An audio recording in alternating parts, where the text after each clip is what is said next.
வசனங்கள் தான் இருக்க வழி. அதை பெருசாக வந்து மென்ஷன் பண்ணி சொல்கிற அளவுக்கு வசனம் எதுவும் இல்லை. சுஜாதாவுக்கு பிறகு அவருடைய இது வேற. அவருடைய என்ன சொல்கிறது, அவருடைய மியூசிக்கலாக ஒரு பெரிய சக்ஸஸ்ஃபுல் படம் அது இந்தியன் 1. ரஹ்மானுடைய அந்த டாப் 10 மூவிஸில் முக்கியமான படம் இந்தியன். படத்தோட ரீரெக்கார்டிங் ரஹ்மான் ரொம்ப பிரமாதமாக பண்ணியிருப்பாரு. சாங் இந்த படத்தில் பெருசாக இல்லை. நீலகவாணி சங்கர் திரைப்படத்தில் தொடர்வாரா அப்படிங்கிறது அவங்களே இந்த இந்தியன் 2 ரிலீஸ் அனௌன்ஸ் பண்ணி போகிறாங்க. ஒரு முக்கியமான செய்தி அனௌன்ஸ் பண்ணுவாங்க. வணக்கம் சார். வணக்கம். சமீபத்தில் வெளியான கல்கி திரைப்படம் வந்து பார்த்தீங்கன்னா கிட்டத்தட்ட பல கோடி ரூபாய் வசூல் ஆயிருக்கு அப்படின்றாங்க. இப்போ வந்து அந்த பரபரப்பு குறையறதுக்குள்ள இந்தியன் 2 வரப்போகுது. இப்போ நிறைய பேர் என்ன சொல்றாங்கன்னா, கல்கியை விட இந்தியன் 2 வந்து சாதனை பண்ணுமா, அதுக்கு பாசிபிலிட்டி இருக்கா சார்? இல்லை, கல்கி வந்து பெரிய அளவில் கலெக்ஷன் கொடுத்துருக்கு அப்படின்னா அந்த கலெக்ஷன் பண்ண அமௌண்ட்டில் 60 to 70% பணம் வந்து அமெரிக்காவிலேருந்து வந்திருக்கக்கூடிய படம் வந்து தமிழ்நாட்டுக்கு இந்தியாவை காட்டிலும் அமெரிக்காவில் நிறைய போயிருக்கு. ஏன்னா அமெரிக்காவை பொறுத்த வரைக்கும் கிட்டத்தட்ட 13 லட்சம் தெலுங்கு பேசக்கூடிய மக்கள் இருக்கிறாங்க. சமீபத்தில் கூட ஒரு புள்ளி ஆய்வு அறிக்கை ஒன்று போட்டாங்க. அதாவது அமெரிக்காவிலேயே 3வது பெரிய லாங்குவேஜ் தெலுங்கா இருக்கு. அப்போ தெலுங்கு பேசக்கூடிய மக்கள் கிட்டத்தட்ட ஒரு 15 லட்சம் பேர், 15 லட்சம் டு 20 லட்சம் பேர் வரைக்கும் இருக்கிறாங்கன்ற ஒரு புள்ளி விவரம் சொல்லுது. அப்படிங்கும்போது அங்கே டாலரில் பணம் வாங்கி பணம் கொடுத்து படம் பார்க்குறப்ப அதனுடைய கலெக்ஷன் எங்கேயோ போய் நிற்கும். இந்த 13 லட்சம் பேரில் ஒரு 4-5 லட்சம் பேர் வந்து அங்கே படம் தியேட்டரில் போய் பார்த்துருந்தாலே, அது டாலரில் பணம் கொடுத்து வாங்கி பார்த்துருந்தாலே அந்த கலெக்ஷன் வந்து எங்கேயோ போய் நிற்கும். குறைஞ்சபட்சம் $5 கூட எனக்கு எங்கேயோ போயிடுச்சு. அப்படிங்கும்போது அங்கே உள்ள வசூல் தான் இன்றைக்கி அவங்க 500 கோடி ரூபா கலெக்ஷனாக இருக்குது, 600 கோடி ரூபா கலெக்ஷனாக இருக்குது அப்படின்னு நிறையா சொன்னாலும் கூட இது எல்லாமே பெரும்பாலான கலெக்ஷன் வந்து அங்கேருந்து வந்தது. தமிழ்நாட்டை பொறுத்த வரைக்கும் அந்த படம் பெருசாக எடுபடலை. நம்மளே பார்த்துருப்போம், பெரிய கலெக்ஷன் கிடையாது. ஆந்திராவிலையும் தெலுங்கானாவிலையும் மற்ற அதர் கண்ட்ரீஸ்லையும் கொஞ்சம் போயிருக்கு. அந்த பாதிப்புக்கும் இப்போ இந்தியன் 2க்கும் எந்த சம்மந்தமும் கிடையாது. இந்தியன் 2வை பொறுத்த வரைக்கும் இது முழுக்க நேரடி தமிழ் படம். சங்கர் டைரக்ட் பண்ணுற படம், கமல்ஹாசன் நடிக்கக்கூடிய படம். ரொம்ப நாளாக அந்த படத்தை பற்றி நம்ம பேசிக்கிட்டு இருக்கோம். ஆல்ரெடி இந்த படம் ஒரு சக்ஸஸ்ஃபுல்லான ஒரு படம் அப்படிங்கிறதுனால இதுக்கு ஒரு எதிர்பார்ப்பு வேறு. கல்கி எதிர்பார்ப்பு வேறு, இந்தியன் 2 எதிர்பார்ப்பு வேறு. இந்தியன் 2வை பொறுத்த வரைக்கும் ஆரம்பத்தில் அந்த முதல்ல ஒரு பாடல் வந்துச்சு. அப்போ பெருசாக ஒரு எதிர்பார்ப்பு இல்லாமல் இருந்துச்சு. ரெண்டாவது ட்ரெய்லர் ரிலீஸ் பண்ண பிறகு படத்துக்கு கொஞ்சம் எதிர்பார்ப்பு கூடியிருக்கு. எல்லாரும் சொன்ன விஷயம் என்னன்னா, அந்த காலகட்டத்தில் லஞ்சம்ங்கிறது வேற ஒரு வடிவத்தில் இருந்துச்சு. இன்னைக்கு லஞ்சம் வந்து வேற ஒரு வடிவம். நம்மளே அதை பற்றி பேசியிருந்தோம். இன்னைக்கு லஞ்சம் வந்து வேற ஒரு டைரக்ஷனில் டைமென்ஷனில் கொடுக்குறாங்க. ஜிபேல பண்ணுறாங்க, பேங்க் டு பேங்க் ட்ரான்ஸ்ஃபர் பண்ணுறாங்க, நிஃப்டில் பண்ணுறாங்க. இந்த நேரத்தில் போய் பணத்தை கொடுத்து யாரும் மாட்டிக்கிடுவாங்களா அப்படிங்கிற மாதிரி நிறைய சந்தேகங்கள் இருந்துச்சு. அதெல்லாம் வந்து ட்ரெய்லர் பார்க்குறப்ப அதுலலாம் வந்து ரொம்ப கவனமாக பண்ணியிருக்காங்க. எப்படி அந்த படம் வந்து இந்த சந்துருங்கிற பையன் கமலுடைய பாயிண்ட் ஆஃப் வியூலேருந்து கதை போகும். இந்த படத்துல சித்தார்த்துடைய பாயிண்ட் ஆஃப் வியூல இருந்து அப்படி ஒருத்தர் இருந்தார் பாத்தீங்களா அந்த ஒரு காலத்துல. ஒருவேளை இவருடைய தாத்தாவா இல்லை இவருடைய அப்பாவாங்கிறது தெரியல. அப்போ சித்தார்த்துடைய பாயிண்ட் ஆஃப் வியூல இருந்து அந்த கதை போகுது. அப்போ ஏறக்குறைய அந்த கமல் வந்து இந்த ஓல்டு கெட்டப்லேயே படம் முழுக்க வர்றாருன்னு நினைக்கிறேன். ஏற்கனவே 10-12 கெட்டப்பில் வர்றாரு. இப்போ எல்லாமே ஓல்டு கெட்டப்லேயே வர்றாரு. அந்த யங் கெட்டப்பு, யங் ஹீரோ வந்து சித்தார்த் தான் பண்ணுறாரு. ஏறக்குறைய சித்தார்த் தான் அந்த படத்தில் ஒரு மெயின் லீட் ஹீரோ மாதிரி. இவர் ஒரு முக்கியமான ஒரு ரோல் பண்ணுறார் கமல். அந்த மாதிரியான ட்ரெய்லர்லாம் பார்க்குறப்ப அந்த மாதிரி தான் கதை போகுது அப்படிங்கிற மாதிரி தெரியுது. இப்போ ட்ரெய்லர் வந்த பிறகு படத்துக்கு கொஞ்சம் எதிர்பார்ப்பு கூடியிருக்கு. ஏன்னா இந்தியன் பார்த்த ஆட்கள்லாம் இன்னைக்கு கிட்டத்தட்ட 45-50 வயசு ஆயிடுச்சு. அந்த கிட்டத்தட்ட 26-27 வருஷம் ஆச்சு. இப்போ அந்த படம் பார்த்தவங்களுக்கு இதை பார்ப்பாங்களாங்கிறது சந்தேகம்.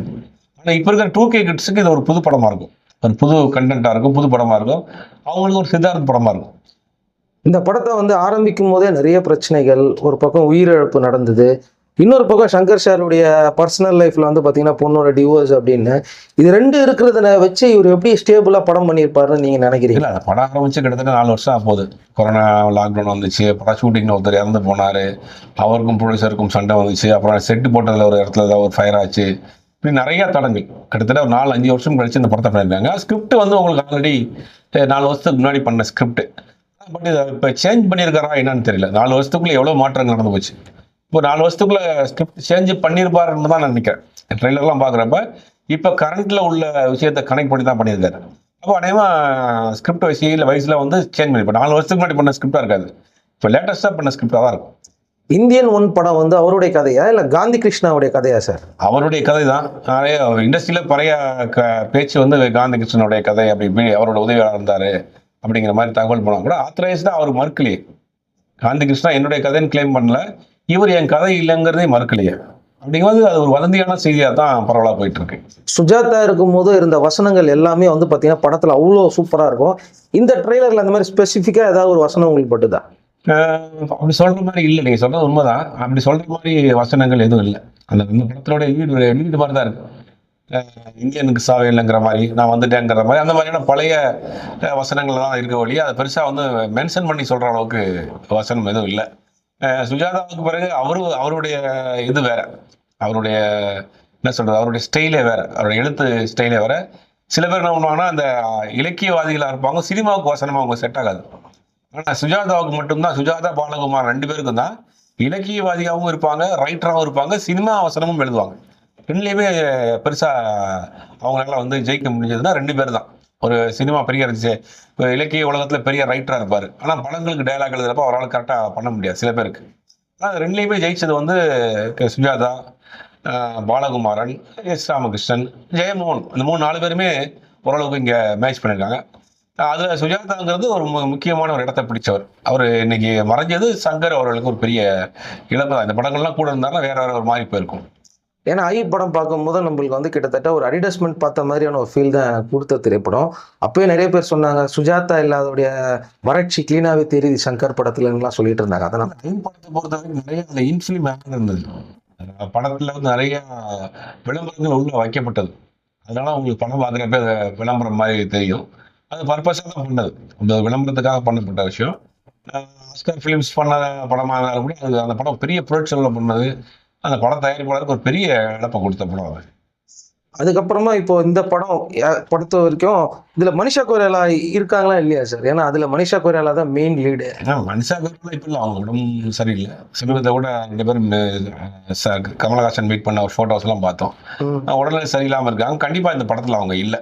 அவங்க இல்லை, வேற வேற டைமென்ஷனில் இந்த கதை போகுது. அதுக்கு இதுக்கும் பெரும்பாலும் சம்பந்தம் இருக்காது அப்படின்றதான் சொல்றாங்க.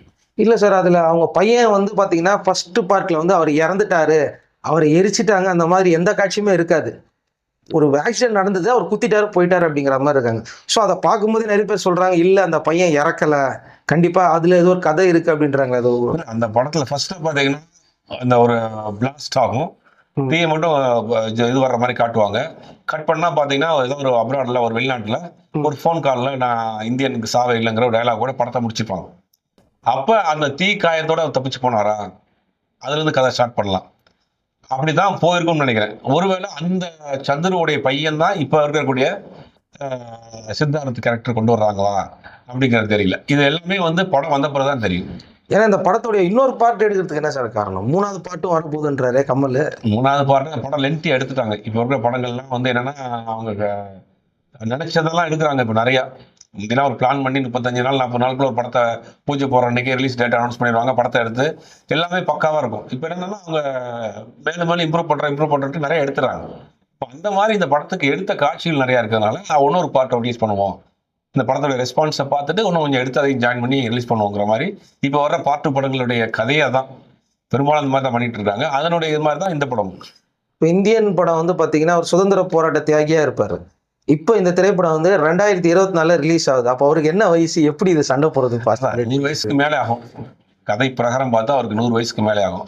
பட் ஒரு வருமா தெரிஞ்சவர், ஒரு ஜிம்னாஸ்டிக் தெரிஞ்சவர்னால ஒன்றும் இதாக இருப்பாங்க. அதனால இந்த ட்ரெயிலர் எல்லாம் வாட்ச் பண்ணி பார்த்தீங்கன்னா ரொம்ப வயசானவர் மாதிரி தான் போட்டிருக்காங்க. இந்தியன் 1ல இருக்கிற சேனாதிபதிக்கும் இப்போ இருக்கிற சேனாதிபதி பார்த்தீங்கன்னா அதை காட்டி ரொம்ப வயசான மாதிரி தான் காமிச்சிருக்காங்க. அதை ராஜிக்கு இடிக்கக்கூடாதுங்கிறத ரொம்ப தெளிவாக இருக்காங்க. ஒரு 100 வயசுக்கு மேலே இருக்கக்கூடிய ஒரு சுதந்திர போராட்ட வீரர் இப்போ இருந்தால் எப்படி இருக்கும் அப்படிங்கிறதான் கதை. கேட்கறது நல்லா தான் இருக்குது. அதை எப்படி ப்ரெசென்ட் பண்ணியிருக்காங்க, ஸ்கிரிப்ட் எப்படி இருக்குங்கிறத படம் மட்டும் பார்க்கணும். இந்த படத்துல வந்து பாத்தீங்கன்னா அந்த சந்துருங்கிற கேரக்டர் இருக்குன்னு நினைக்கிறீங்களா நீங்க? இல்ல, சந்துரு தான் சித்தார்த்தா இல்ல சந்துருவுடைய பையனா சித்தார்த்தா அப்படிங்கிறது சந்தேகமா இருக்கு. ஏன்னா இப்படி ஒருத்தர் இருந்தாரு அப்படின்ற மாதிரி தான் கதை ஆரம்பிக்கிறாங்க இந்த ட்ரெயிலர்கள். அப்படிங்கும் போது இவருடைய தாத்தாவா இருக்கிறதுக்கு தான் வாய்ப்பு இருக்கு. ஏன்னா கமலுடைய பையனா இருக்க கமலாவே இருக்கிறதுக்காக வாய்ப்பு இல்லை. இப்ப இருந்து அவரே பண்ணியிருப்பாங்களே, சந்துருவா இருந்தாலும் சந்துருவா கேரக்டரே பண்ணியிருப்பாங்க இல்லையா. அதனால இது அவருடைய பையனா இருக்கிறதுக்கு வாய்ப்பு இருக்கு. இந்த படம் ஃபர்ஸ்ட் ரஜினி கிட்ட போகும்போது 2 கமல் கிடையாது, அந்த கேரக்டர் வந்து ஒன்னா தான் இருந்தது, கமல் சார் தான் அதை டூல் கேரக்டரா மாத்தினாருன்னு சொல்றாங்க. அது உண்மையா? ஆமா, அவருக்கு முதல்ல ரஜினியை வச்சு பண்றதுக்காக பிளான் பண்ணாங்க. அப்புறம் டேட்ஸ் நிறைய தேவைப்பட்டுச்சு.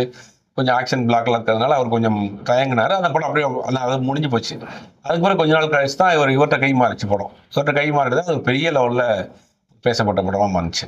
கமல் சார் தான் இந்த டூவல் ஸ்கிரிப்ட் ரோல் பண்ணலான்னு சொல்றாங்க, அது வந்து அளவுக்கு உண்மை சார்? இல்லை, டிஸ்கஸ் பண்ணி தான் பண்ணியிருக்காங்க. அவர் சொல்லி கேட்கல, டிஸ்கஸ் பண்ணியிருக்காங்க. அதில் நானே பண்ணுறேன்னு இருக்காரு. 2 பேரும் சேர்ந்து பண்ண ஒரு இதுதான், கம்பெனி தான். இந்தியாவில் இதான் ஃபர்ஸ்ட் ப்ராஸ்தட்டிக் மேக்கப் பண்ணதுன்னு சொன்னாங்களே, உண்மையா? அது கமல் சார் வந்து அந்த மாஸ்க்ன்ற இங்கிலீஷ் படத்துல பார்த்து அவரே இங்க வந்து கூப்பிட்டு வந்து பண்ண வச்சார் சொல்லலாம், உண்மையா? ஆமா, இந்தியன் ஒன்ல தான் ஆரம்பிச்சாங்க அந்த மேக்கப். இது வந்து இந்தியன் ஒன்ல தான் அங்க இருக்கிற ஒரு ஃபெமிலியரான ஒரு மேக்கப் ஆர்டிஸ்ட்டை இங்க இந்தியாவை கூட்டு வந்து 95, 96 காலகட்டங்கள்ல ஒரு மேக்கப் ஆர்டிஸ்ட் அங்கிருந்து கூட்டு வந்து வச்சு ஃபர்ஸ்ட் ஒரு வெளிநாட்டு மேக்கப் ஆர்டிஸ்ட்டை வந்து இந்தியாவில் ஒரு தமிழ் சினிமாவுக்கு மேக்கப் போட்டது ஃபர்ஸ்ட் இந்த படம் தான், இந்தியன் தான். அதுக்கு பிறகு அவர் நிறைய டெக்னாலஜி தமிழ்நாட்டுக்கு கொடுத்துருக்காரு. இப்போ ஆவிட் எடிட்டிங்காக இருக்கட்டும், வீடியோ இதாக இருக்கட்டும், சவுண்ட் எஃபெக்ட்ஸாக இருக்கட்டும், நிறைய டெக்னாலஜியை வந்து வேர்ல்டு வைடு ரிலீஸ் ஆகிற டெக்னாலஜியெல்லாம் தமிழ்நாட்டுக்கு கொண்டு வந்தது கமலஹாசன் தான், அதில் மாற்றுக்கிறது கிடையாது. அதே மாதிரி இந்த மேக்கப்பையும் அவர் தான் கொண்டு வந்தார். படத்துல வந்து மீசை வைக்காம நடிச்சிட்டாரு அப்படிங்கிற காரணத்துக்காகவே இதுல ஒரு மீசை டைலாக்லாம் ஆட் பண்ணாங்க. ஃபர்ஸ்ட் மீசை இல்லாம படத்தை ஷூட் பண்ணிட்டாங்க. அதுக்கப்புறம் சொன்னப்போ பரவாயில்ல, இதே நல்லா இருக்கு, கண்டினியூ பண்ணதுக்கு அப்புறம் தான் சுஜாதா அந்த மீசை டைலாக் எழுதினார் சொன்னாங்க, உண்மை? ஆமா ஆமா, அது படத்துல வச்சுட்டு ஒரு பெரிய ஒரு வீரனை காட்டுறீங்க, அந்த இடத்துல மீசை இல்லாம இருந்தா நல்லா இருக்காது, ஒரு லாஜிக் இல்லாம இருக்குங்கிற ஒரு டிஸ்கஷன்ல வர்றப்ப ஒரு டைலாக் வச்சிருப்பாங்க. நீ சின்ன பிள்ளையா இருக்கிறப்ப நான் தூக்கி வைக்கிறப்ப மீசை குத்துதுன்னு சொன்னேன், அதனால நான் மீசையை எடுத்தவன் அப்படிங்கிற மாதிரி டைலாக் வச்சிருப்பாங்க. அது ரொம்ப டச்சிங்காகவும் இருக்கும். அந்த கதைக்கும் தேவைப்பட்டதாக இருந்தது, லாஜிக் இடிக்காமல் இருக்கிறதுக்கு. ரெண்டாவது அந்த டைலாகும் ரொம்ப டச்சிங்காக இருக்கும். ஏன்னா அந்த மாதிரி ஒரு ஸ்ட்ராங்கான டைலாக் வந்து இதுக்கப்புறம் நான் சங்கர் படத்திலே பார்க்கல. மீசை எழுந்த சேனாதிபதி இப்போ பெத்த பிள்ளையே இழக்க தயாராயிட்டான் அப்படின்ற மாதிரி அவ்வளோ ஸ்ட்ராங்காக இல்லையன்றதுக்காக தான் நான் திரும்ப திரும்ப சுஜாதா பற்றி பேசுகிறேன். இல்லை, சுஜாதாங்கிறது ஒரு பெரிய இழப்பு தான், சங்கருக்கு வந்து ஒரு பெரிய இழப்பு தான். ஏன்னா அவருடைய கான்ட்ரிபியூஷன்ஸ் சங்கருடைய படத்தில் கொஞ்சம் ஸ்ட்ராங்காகவே இருக்கும். மற்ற படங்களுக்கு அவர் எழுதியிருந்தார், மற்ற படங்கள் எழுதியிருக்கிறாரு. ஆனா இவருக்கு பண்றப்ப இவங்க 2 பேருக்குள்ள நல்ல ஒரு ஒர்க் அவுட் ஆச்சு. இவர் என்ன நினைக்கிறாரோ, என்ன ஸ்கிரிப்ட் பண்றாரோ, அதுக்கு டைலாக் வந்து ரொம்ப ஸ்ட்ராங்கா இருக்கும். படத்துக்கு கமர்ஷியல் படத்துக்கு என்ன தேவையோ அதை பண்ணியிருப்பாரு. இது ஒரு சயின்ஸ் ஃபிக்ஷன் ரைட்டரா இருந்தாலும் கூட கமர்ஷியலாகவும் எழுதுவார் சுஜாதா. அது வந்து சங்கர் கரெக்டாக ஆப்ட் ஆகும். அவர் இல்லாமல் போனது ஒரு பெரிய இழப்பு தான். சுஜாதாவோட மனைவி தான் பாய்ஸ் படத்துக்கு சங்கர் கிட்ட சித்தார்த்தை இன்ட்ரடியூஸ் பண்ணது, உண்மையா சார்? சித்தார்த் வந்து மணிரத்னம் வந்து ஆக்சிடென்டா இருந்தவர். சித்தார்த், நடிகர் கார்த்தி எல்லாம் வந்து மணிரத்னம் அசிஸ்டன்ட் டைரக்டராக இருந்தவங்க. அப்போ பாய்ஸ் படத்துக்கு ஆடிஷன் எடுத்துகிட்டு இருந்தாங்க. மணிகண்டன், அப்புறம் வந்துட்டு நகுல், ஒரு பெரிய அப்போ வந்து குமுதத்தில் ஒரு ஆர்டிகல் வந்துச்சு, இந்த மாதிரி பாய்ஸ்னு ஒரு படம் எடுக்க போகிறோம், யாராவது ஃபோட்டோ அனுப்புறீங்க. அப்போ ஃபோட்டோ அனுப்பிச்ச ஆட்கள் நிறைய பேர் இருக்கிறாங்க, நம்ம நண்பர்கள் நிறைய பேர் அனுப்பிச்சாங்க. அப்போ வந்து ஆடிஷன் நடந்துச்சு. அது நிறைய பேரை பார்த்தாங்க. அதில் பார்த்துட்டு தான் அந்த 5 பேரை 4 பேரை செலக்ட் பண்ணாங்க. அப்போ அவங்க ரெஃபர் பண்ணாங்க, இந்த மாதிரி மணி சார்கிட்ட ஒரு பையன் ஒர்க் பண்ணிட்டு இருக்கேன், அந்த பையனுக்கு இந்த கதைக்கு ஆப்டா இருக்கும், வர சொல்றேன்னு சொல்லி அவங்க தான் ரெஃபர் பண்ணி அனுப்பிச்சாங்க. அவர் பார்த்து தான் செலக்ட் பண்ணாங்க. இப்போ கேம் சேஞ்சரும் இந்த படத்தையும் ஒரே நேரத்தில் 2 நேரத்தில் எடுக்கும் போதோ இதில் என்ன மாதிரி பிரச்சனை வரும் நீங்கள் நினைக்கிறீங்க? இல்லை, பிரச்சனை கிடையாது. கேம் சேஞ்சர் ஒரு தெலுங்கு படம், முழுக்க ஒரு தெலுங்கு படம். தமிழில் ரிலீஸ் பண்ணால் கூட பேன் இண்டியான்னு சொன்னால் கூட தெலுங்கு படம். பட் இந்தியன் 2 வந்து அதுக்கு முன்னாடி ஆரம்பிக்கப்பட்ட படம். கேம் சேஞ்சர் வந்து இப்போ 1.5 வருஷம் 2 வருஷம் இருக்கும். அதுக்கு முன்னாடியே எனக்கு தெரிஞ்சு இந்தியன் 2 4 வருஷம் இருக்கும். 4 வருஷத்துக்கு முன்னாடி ஆரம்பிக்கப்பட்ட படம். இப்போ அது ரிலீஸ் ஆகும், முன்னாடி ரிலீஸ் அதான் ஆகிறதுக்கு கரெக்டாக இருக்கும். விவேக் இல்லாத காட்சிகள்லாம் எப்படி சார் மேட்ச் பண்ணியிருக்காங்க? டப்பிங் பண்ணியிருக்காங்க. அப்படிங்களா? ஆமாம், விவேக் அண்ட் மனோபாலாவுடைய அந்த போர்ஷனை வந்து அவங்களுடைய வாய்ஸில் வேற ஒருத்தவங்களை பேச வச்சு அப்புறம் ஏஐல டப் பண்ணிருக்காங்க. எப்படி இந்த சின்ன சின்ன சாங்ல வந்து பாட வச்சுட்டு பௌத்தாரணியை மேட்ச் பண்ணாங்களோ, அதே மாதிரி வேற ஒரு டப்பிங் ஆர்டிஸ்ட்டை வச்சு பேச வச்சுட்டு இவங்க அந்த இதை ஏஐல மேட்ச் பண்ணியிருக்காங்க. ஏன்னா அதுல வந்து பாத்தீங்கன்னா இன்னும் 2-3 பேர் கூட கிடையாது இல்லையா? ஆமா, அதுல சிஐடி ஆபீசரா இருந்தாரு. இதுல வந்து பாத்தீங்கன்னா திடீர்னு அவர் பேசுறாரு, உயிரோட இல்ல சார் அவரு. ஆமா ஆமா ஆமா, நிறைய பேர் அதுல நடிச்சவங்க இறந்துருக்காங்க.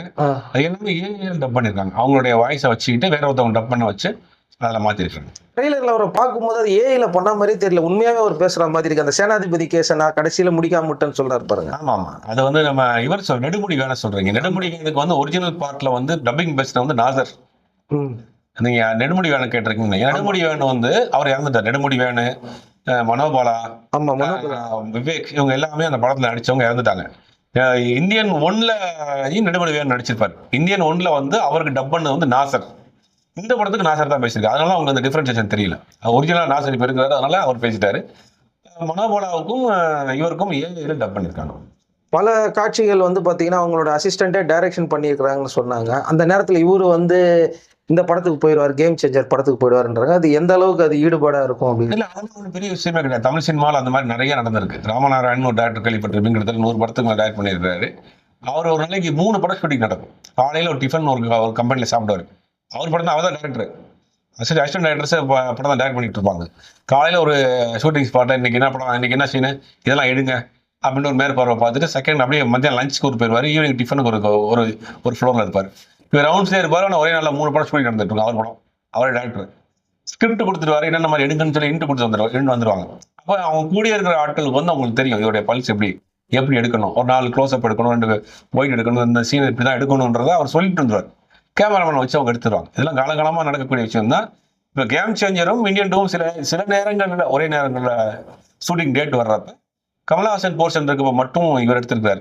மீதி நேரங்கள்லாம் அவருடைய அந்த அறிவழகன் அவர் வசந்த பாலன் மாதிரி ஆட்களை விட்டு எடுக்க சொல்லியிருக்காரு. கேம் சேஞ்சருக்கு அங்கே போயிருக்காரு. மாறி எடுத்துருக்காங்க. வெளிநாட்டில் ப்ரொமோஷன் போகும்போது அபூர்வ சகோதரர்கள் நீங்கள் எப்படி நடிச்சீங்க அப்படின்னு கேட்டதுக்கு வந்து கமல் சார் வந்து இன்னும் கொஞ்சம் நாளில் சொல்கிறேன்னாங்க. உங்களுக்கு ஏதாவது அந்த நியூஸ் இருக்கா? அந்த முட்டிக்கால் இது வரைக்கும் யாருக்குமே தெரியாது. அப்படி சொன்னாலுமே வந்து அன்னைக்கு டெக்னாலஜிலாம் ஒன்றும் கிடையாது. என்னுடைய கெஸ் என்னன்னா மேக்சிமம் அதில் வந்து ஏதாவது கால் வச்சு கட்டிக்கிட்டே தான் எடுத்திருப்பாங்க. இல்லாட்டி இந்த நம்ம டூயல் பண்ணுவாங்க பழைய டபுள் ஆக்ஷன் என்ன பண்ணுவாங்கன்னா 2 போர்ஷனாக எடுத்து கட் பண்ணி ஒட்டுவாங்க ஃபிலிமை. அதாவது என்ன பண்ணுவாங்கன்னா ஒரு ரெண்டு பேர் எடுத்துட்டு கீழே கிராப் பண்ணிட்டு ஷூட் பண்ணுவாங்க. கேமராவில் கிராப் பண்ணிட்டு ஃபிலிமில் ஷூட் பண்ணுவாங்க. அப்போ இந்த போர்ஷன் வந்து உங்களுக்கு பிளாங்காக இருக்கும். அப்போ நான் வந்து எடிட்டில் கட் பண்ணுறப்ப நெகட்டிவ் கட் பண்ணுறப்ப என்ன பண்ணுவாங்கன்னா அதை தனியாக போர்ஷனை ஷூட் பண்ணுவாங்க, மேலே பிளாக் பண்ணிட்டு. இப்போ 2ஐயும் எடுத்து பண்ணுவாங்க, டபுள் ஆக்ஷன் பண்ணுவாங்க. அது அந்த மாதிரி தான் இது கால் வேற தலை வேற எடுத்து தனியாக ஜாயின் பண்ணியிருப்பாங்கன்னு நினைக்கிறேன். ஏன்னா வேற டெக்னாலஜி அப்போ ஒன்றுமே கிடையாது. இல்லை காலை கட்டி எடுத்துருக்கலாம். இந்த 2 தான் நடந்திருக்கும். அது வெகு விரைவிலே கமல் சொல்வார்னு நினைக்கிறேன். ஃபைனலாக இந்தியன் 2 பற்றி உங்களுடைய பார்வை என்ன சார்? இந்தியன் 2 வந்து ஒரு எதிர்பார்ப்புக்குள்ள படமாக தான் இருக்கு. ஆனால் அது 2K கிட்ஸ் அதை எப்படி ரிசீவ் பண்ண போறாங்கிறத பொறுத்து தான் பார்த்து. படத்துக்கு மியூசிக் வந்து பார்த்தீங்கன்னா ஏஆர் ரஹ்மான் கலக்கியிருப்பாரு. இதில் வந்து அதித்தி தான் அனிருத் வந்து மியூசிக் பண்ண சொன்னாங்க, அவங்களோட ஃப்ரெண்டு அப்படின்றத சொல்கிறதெல்லாம் உண்மை தானே? இல்லை அது லைக்காவில் நிறைய படங்கள் பண்ணிட்டு இருந்ததுனால லைக்கா ஃபிக்ஸ் பண்ணவர் தான் அனிருத். மற்றபடி இந்தியன் வந்து மியூசிக்கலாக ஒரு பெரிய சக்ஸஸ்ஃபுல் படம் அது. இந்தியன் 1 ரஹ்மானுடைய அந்த டாப் 10 மூவிஸில் முக்கியமான படம் இந்தியன். ஆனால் இந்த படத்துக்கு வந்து அதை ஃபுல்ஃபில் பண்ணுவாரா அப்படிங்கிறது தெரியல. ஆனால் அந்த படத்தோட ரீரெக்கார்டிங் ரஹ்மான் ரொம்ப பிரமாதமாக பண்ணியிருப்பாரு. சாங் இந்த படத்தில் பெருசாக இல்லை, ரீரெக்கார்டிங்கில் அதை கொஞ்சம் மேட்ச் பண்ணிடுவார் அனிருத் அப்படிங்கிற மாதிரி தான் தெரியுது. அதை பார்க்கலாம். சுகன்யாவுக்கு இந்தியன் 1ல சங்கருக்கும் சுகன்யாவுக்கும் பிரச்சனை இருந்தது, அதனால தான் செகண்ட் பார்ட்டில் அவங்கள வைக்கலன்றாங்களே, அது உண்மையா? இல்லை அப்படிலாம் கிடையாது. செகண்டில் வைக்க முடியாத காரணம் வந்து ஏஜ் ஒன்று. படம் வந்து நீங்கள் கிட்டத்தட்ட 30, 27, 28 வயசாச்சு. நீங்கள் அந்த பழைய ஆர்டிஸ்ட்டை போட்டால் பழைய படம் மாதிரியே இருக்கும். அதனால் மேக்சிமம் வந்து அந்த மாதிரி ஆட்களை கமலை தவிர மற்ற பெரிய அந்த படத்தில் ஒர்க் பண்ண யாரையுமே இந்த இதில் பயன்படுத்தலை. கமல் நடுமுடி வேணும். இந்த 2 பேரை தவிர இந்த படத்தில் வேறு யாருமே யூஸ் பண்ணலையே. பிரியா பவானி சங்கரை காணுமே சார், என்னாச்சு ப்ரொமோஷனில்? இல்லை அது என்ன ட்ரெய்லரில் முக்கியமான சீன்ஸ் இல்லாமல் போயிருக்கலாம் மொழிய, படத்தில் அவங்க இருக்கிறாங்க. அது வந்து படம் வரப்போ தான் தெரியும். தொடர்ந்து அவங்கள ப்ரொமோஷன்லேருந்து புறக்கணிக்கிறாங்க, என்ன ரீசன்? ஒரு பக்கம் விஷாலும் புறக்கணிச்சாரு, ஒரு பக்கம் இந்தியன் 2லயும் வந்து ப்ரொமோஷனில் அவங்கள பார்க்க முடியல. வெளிநாட்டில் அவங்க காதலரோட செட்டில் ஆயிட்டாங்களா? ஆஸ்திரேலியாவில் இருக்கிறாங்க. இப்போ பட வாய்ப்புகளை இப்போ அடுத்து தொடருவாங்களா, இது முழுக்க போடுவாங்களாங்கிறது அவங்களே மிக விரைவில் அறிவிப்பாங்க. பிரியா பவானி சங்கர் திரைப்படத்தில் தொடர்வாரா அப்படிங்கிறது அவங்களே இந்த இந்தியன் 2 ரிலீஸ் அனௌன்ஸ் பண்ண போகிறாங்க. ஒரு முக்கியமான செய்தி அனௌன்ஸ் பண்ணுவாங்க.